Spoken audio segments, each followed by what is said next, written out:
Durante muchos años los archivos de video fueron bastante honestos. Un archivo era una cosa, un video, un audio. Un subtítulo, si tenía suerte, iba aparte. Cada cosa en su lugar, cada problema por separado. Y durante mucho tiempo eso estuvo bien. El problema se dio cuando empezamos a pedirle más. Más calidad, más idiomas, más subtítulos, menús, capítulos, comentarios, versiones alternativas, todo junto en un solo lugar. Ahí fue cuando los formatos tradicionales empezaron a quedar flacos. No porque fueran malos, sino porque no habían sido pensados para eso. Y en ese contexto aparece una idea incómoda. ¿Y si el archivo no fuera un video sino un contenedor? ¿Y si en vez de decidir de antemano qué puede llevar adentro lo dejamos abierto? Esa idea tiene nombre y se llama Matroshka, como las muñecas rusas. Una cosa dentro de otra y adentro de otra y adentro de otra. A comienzos de los 2000 el intercambio de video estaba dominado por AVI y en menor medida por MP4. El problema no era que funcionaran mal, sino que ya no alcanzaban. AVI, diseñado en 1992, no había sido pensado para video moderno, se llevaba mal con los códecs más complejos, no manejaba bien el audio de tasa variable y no ofrecía una forma clara de incluir subtítulos, fuentes o metadatos. Si querías subtítulos, por ejemplo, tenías que quemarlos a la imagen o distribuirlos como archivos separados. OGG Media, del que ya te conté anteriormente, intentó tapar algunos de esos agujeros, pero arrastraba otros propios: sobrecarga, alta latencia, acceso aleatorio complicado y una estructura interna difícil de manejar. MP4, por su parte, ganaba terreno en reproductores portátiles, pero venía con sus propias restricciones: soporte limitado de códecs, un solo subtítulo y poca tolerancia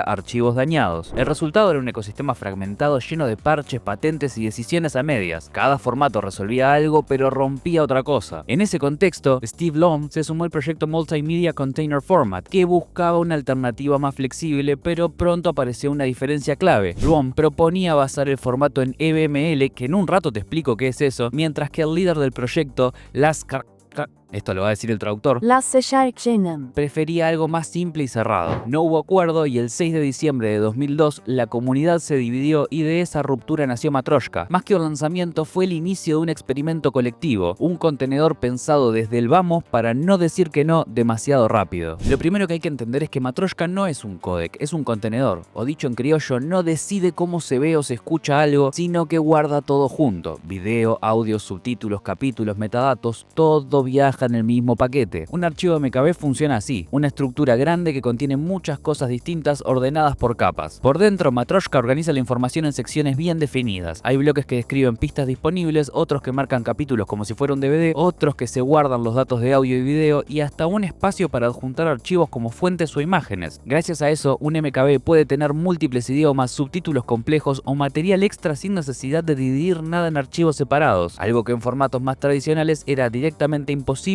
o muy fácil de romper. Esa flexibilidad viene de una decisión clave: usar EBML como base estructural. EBML es, simplificándolo muchísimo, una especie de XML binario. Cada pieza tiene un identificador, un tamaño y un contenido, y puede contener otras piezas adentro. La ventaja es enorme: el formato puede crecer con el tiempo sin romper lo que ya existe, y por eso Matroshka fue pensado desde el inicio como un contenedor que no se cierre sobre sí mismo, sino que deje espacio para futuras ideas, incluso antes de saber cuáles iban a ser. Desde el vamos, Matroshka se pensó como un proyecto abierto y gratuito. Las especificaciones serían públicas, las bibliotecas se distribuirían con licencias libres y no habría que pagar regalías. Esa apertura no era solo una postura ideológica, era una forma de esquivar un ecosistema multimedia saturado de patentes y restricciones. La comunidad se organizó como una asociación sin fines de lucro registrada en Francia y propuso algo ambicioso: un contenedor flexible, multiplataforma y acompañado de herramientas libres para poder crearlo y editarlo. Tal y como te dije, desde el día cero el desarrollo era comunitario. Programadores de distintos lenguajes se sumaron a través de foros como Doom9 o Hydrogen Audio, donde se discutía todo, desde cómo nombrar los elementos internos hasta cómo implementar capítulos o si tenía sentido pensar en menús interactivos. Matroshka creció así, a base de debates públicos, pruebas reales y necesidades concretas, con la idea de integrarse a proyectos claves como FFmpeg, VLC o GStreamer en lugar de funcionar como una isla. Pero gracias a eso tuvo que enfrentarse a problemas complicadísimos. Permitir múltiples pistas de audio y subtítulos exigía un sistema de sincronización robusto. La solución fue usar una escala de tiempo común para todo el archivo y marcas de tiempo por bloque, de modo que la reproducción se mantenga alineada incluso cuando las pistas no duran lo mismo. El tamaño fue otro desafío. Los archivos MKB podían superar fácilmente los límites clásicos de los sistemas de archivo más antiguos, que creo que eran unos 4 GB más o menos, y para evitarlo los datos se organizaron en bloques y segmentos enlazables. controlables, una decisión que además abrió la puerta al streaming. La tolerancia a errores también fue central. Si una parte del archivo se daña, Matroska puede saltarla y seguir reproduciendo el resto gracias a su estructura interna y a un sistema de índices que permite reubicarse rápidamente. Todas esas soluciones quedaron documentadas en la especificación técnica del formato y con el tiempo fueron formalizadas en estándares internacionales, un proceso que se consolidó recién en 2024. Matroska no solo resolvía problemas prácticos del presente, sino que dejaba margen para los inevitables accidentes del futuro. Después del anuncio de 2002, la primera versión estable de Matroska llegó a comienzos de 2004 y encontró rápidamente su lugar en la comunidad del fansub. Ahí, la posibilidad de incluir múltiples subtítulos y pistas de audio en un solo archivo no era un lujo, sino una necesidad. Con el tiempo se fueron sumando nuevas funciones como capítulos más complejos, intentos de menús interactivos que nunca terminaron de cuajar y extensiones como el MK3D para video en 3D, que no me imagino mucho cómo sería eso, pero bueno. En 2010 llegó un espaldarazo inesperado porque Google lanzó WebM, del que ya te conté acá arriba, un formato abierto basado en un perfil de Matroska junto a los códecs BP8 y Vorbis. 4 años más tarde, Microsoft anunció soporte nativo para Matroska en Windows 10, lo que eliminó la dependencia de los paquetes de códecs y acercó el formato a un público mucho más amplio. Finalmente, en octubre de 2024, la estructura de Matroska fue formalizada en la IETF con la publicación del RFC 9559, que dejó obsoleta las versiones más antiguas y consolidó la versión actual como la base para futuras extensiones. La popularidad de Matroska en el mundo del fansub y el archivado se explica por algo muy simple: resuelve problemas reales. Tal y como te conté anteriormente, un MKB puede tener, qué sé yo, múltiples audios, subtítulos y capítulos, lo que permite distribuir una misma obra con idioma original, doblajes, subtítulos en varios idiomas e incluso material extra dentro de un solo archivo. Las comunidades del anime y el cine independiente aprovecharon esa flexibilidad para sumar notas culturales o comentarios sin tener que andar fragmentando el contenido, y al ser un formato abierto y sin regalías, nadie tenía que preocuparse por licencias o patentes. A eso se le suma una ventaja clave: la tolerancia a errores. Si una grabación se interrumpe, por ejemplo durante un streaming, un MP4 puede quedar inutilizable, mientras que un MKB suele conservar lo que llegó a escribirse. Por eso muchos programas de grabación recomiendan usar MKB durante la captura y después convertirlo a MP4 para distribuirlo. Esa posibilidad de remuxear sin recodificar, manteniendo la calidad y ahorrando tiempo, fue lo que terminó de consolidar a Matroska como un formato de trabajo, aunque no siempre como el formato final. La misma libertad que vuelve atractivo el formato es paradójicamente lo que lo hace incómodo para su distribución comercial. Aunque el contenedor en sí es abierto y sin regalías, los códecs que puede llevar adentro suelen estar cubiertos por patentes. Para las plataformas de streaming, esa flexibilidad se traduce en incertidumbre legal. Un archivo que puede contener cualquier cosa obliga a revisar todas las licencias y regalías caso por caso, algo que muy pocas empresas en realidad están dispuestas a hacer. Y a eso se le suma un problema mucho más terrenal, que es la estandarización. La mayoría de las redes de distribución y servicios de codificación están optimizadas para MP4 y adoptar MKB implicaría duplicar flujos de trabajo y aumentar sus costos. La compatibilidad de hardware tampoco ayuda. Muchos televisores, decodificadores y dispositivos móviles reproducen MKB de forma parcial o inconsistente. Y como si fuera poco, Matroska no incluye soporte nativo para DRM, que es una pieza clave para las plataformas como Netflix, y el resultado se da bastante claro. Mientras el MP4 domina la entrega final, el MKB queda relegado detrás de escena como el formato de producción o el formato de nicho. Hoy, más de 20 años después, Matroska ocupa un lugar raro pero firme en el ecosistema multimedia. No es el formato dominante ni el que viene por defecto en todos lados, pero sí se convirtió en una referencia para la preproducción, el archivado y la preservación. Su especificación está formalizada, las herramientas libres lo mantienen vivo y la comunidad sigue empujándolo un poco más allá. Mientras tanto, la industria elige contenedores más simples y controlables. MKB no parece estar destinado a ganar esta batalla, pero tampoco va a desaparecer. Cada vez que abro un video en Matroska es difícil no pensar todo lo que hay por detrás: discusiones interminables, decisiones técnicas tomadas a pulmón y la porfiadez de no aceptar que esto es lo que hay. Matroska no es solo un archivo, es una forma de entender la tecnología como algo abierto, compartido y flexible. Y aunque a veces te obliga a instalar un reproductor nuevo o a pelearse con compatibilidades, esa incomodidad es también un recordatorio. Algunas cajas están hechas para abrirse y adentro pueden guardar mucho más de lo que parecía posible.